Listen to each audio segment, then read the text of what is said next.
Finding happiness. Yeah. Why? Because, well, what else is the point? Like,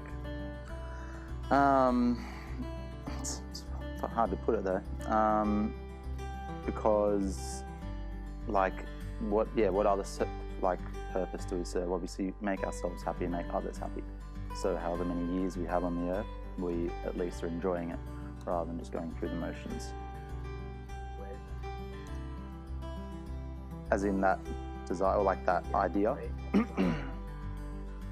Well, I don't know. To me, it just seems like there's no other real reason for living. Like, if you're not happy, if the people around you aren't happy, something needs to change so that you are, and that you're actually living the best possible life. Because as we can see by all the people that are just dropping dead for whatever reason, our time is very limited, and you never know when it's going to end. So, like,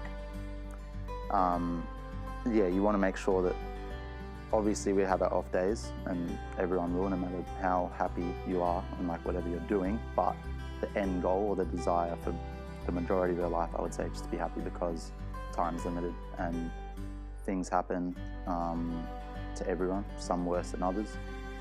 But then we have to recover from that and still go down for that same sort of goal. Probably from when I was 16, 17, so 5-ish years ago.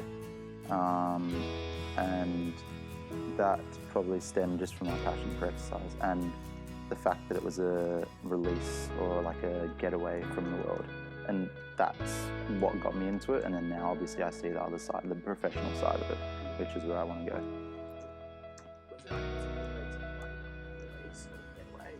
Just like anyone, when you have shit times, and everyone has their own different way of handling it, and that was mine. Because I never had doubts about my ability to, I guess, converse with people and relate to people.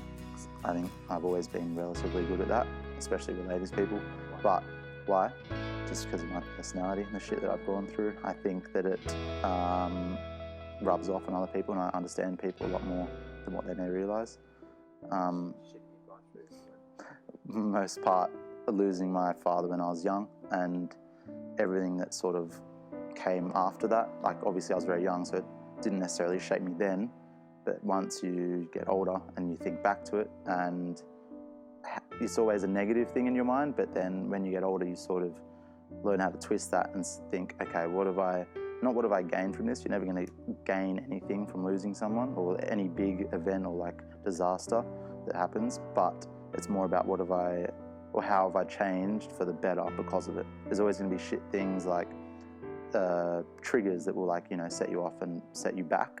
But then there's always a few things like personality traits that I think I've got that will rub off on other people, and that I'll, you know, have to the day I die because of that event.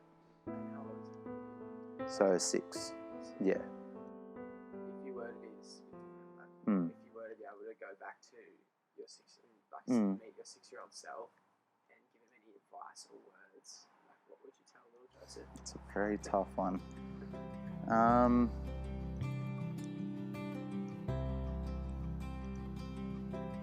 I would say, without sounding too corny, I'd say don't let the world control you, but take control of the world, if that makes sense. Because, yeah, growing up, it's all about thinking about what everyone else's views on you, whether people like you, whether this person will be satisfied with what you're doing for them, and this and that. But then start living for yourself and start, taking control of what you can take control of. And yes, there'll be things that you can't, which that's life, but what you can take control of, just go full throttle into that and make that the best that it can be. Like, whether that be your relationships, work, whatever, just stop letting that control you, and you start to sort of not make a name for yourself, but just be proud of where you're going, I guess. Yeah, and don't worry about what else is going on in the world, just focus on yourself. You know, like, he's never going to come back, and you start to accept that, and you start to find other things that, as I said, it makes me different because of what happened. And I can think, oh, this is probably something that he would have had or done that now rubs off on me, even though it was only such a short time with him. He might not have directly done it when I was so young, but the fact of how I know what he was like, and just the few things that my mum tells me, you start to think, oh, okay, maybe I'm a bit more like him than I first realised. And you let that sort of weight just slowly shift off. very satisfying. After so many years of just like, as I said, so many triggers and just like ups and downs, and you'd be fine one day and then something would happen and you'd be like thinking back to that, and that was always the center point of your life. But now it's like, it's almost like it was the bottom of your life, but now it's sort of right up the top, because it's not what you're working towards. Like, it's not like I'm working towards to be like my dad, but it's working towards making him proud and accepting that I'm different because of what he did for us and what happened. Yeah. So, what's life about? What is life about? I still come back to the same thing and say it's about happiness and finding what makes you happy and how you can make other people get to that point too. So it's not about, while I said, oh, I want to focus on myself, yes, but if there's people that you know that you care about and in your circle, you need to help them get to that point too.